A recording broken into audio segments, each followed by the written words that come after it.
Abed between sleep and wake, Arvid only opened his eyes when a knock sounded at the door. Just as his left hand reached out across the pillow to touch his new wife, she surprised him by walking through the door, a bone tray in her hand. "And can it be? My wife a good cook as well," he said, patting the woolen skins and down feather mattress. Sella sat beside him. "I've heard it said that I cook well enough." He squinted in the darkness of the room. "Is the sun risen?" "The sun is well up, but hidden. It is near midday, but the day does not show it." Arvid looked toward the leather-covered window. "I hear no wind nor rain. Is the storm not over?" "The storm has spent itself, but the sky is still furious dark." Arvid was momentarily silent. At last he said, "I told the king we should have allowed the waterfolk, both merfolk and the water fae, to see the alliance between our fishermen. He would not hear it. Ah me! Perhaps their fuming is finished, and now that they have showed us their power, they will allow us to go about our lives." He smiled a nervous smile. "At least, I hope so." The aroma of fennel, fermented whale fat, boiled fish sausage, and salted venison aroused other appetites, yet the need for Sella was still present. "But let us ponder happier things. Is this meal part of the wedding celebration? It seems festive. None here have forgotten that you are a king's stepson." Annoyance shadowed Arvid's face under his gold-brown hair. "It were best they forget it. I have no intention of living longer with him." "And when was this intention born? Last night? Was our night's work so pleasurable that you have so suddenly decided to change your future?" He laughed. "Indeed it was.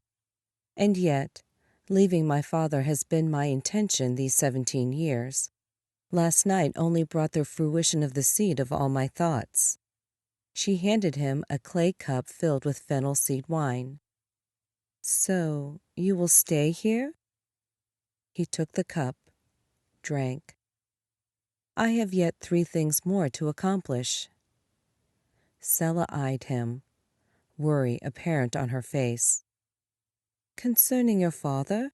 But did you not say that revenge was not in your heart?" He stroked her braided hair. "It is not. Or rather, it was. For before I set sail, I made a vow to the god of vengeance and anger that I should kill my stepfather and avenge my father. But now that I have met you, I have rendered that vow powerless." He took her right hand into his. "How could I kill the father of my half-brother? It would be heartless, do you not think? And how would I kill the father of my stepbrother, he who will become our future king? Would that not be treasonous and dangerous? No, let my brothers keep their fathers, but I must have my mother's goodwill." "It is a dangerous thing to break a vow to a god," Sella said. "Perhaps you should not return to your land. Here the god of vengeance cannot reach you. But should you return, you would always be under his gaze, a mortal who dared to break an oath. No, my husband, do not return homeward." "My love, trust me. My deepest desire is to rid myself of warfare and diplomacy and live a simple life. What joy I would have living among this people.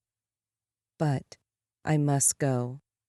Tell me, will you return to my homeland with me?" She smiled indulgently, as if he was a young child. "I cannot go with you. Perhaps the ritual is different in other regions, but here, no, I cannot go with you. You may stay here and—" She glanced at her stomach. "If this old womb of mine can conceive a child—" "Tush! You're not that old. I suspect you're with child even now. Am I not virile? Did you not see?" He leaned forward, winked. "Did you not feel?" "Even so. If a child is born, then you may take the child,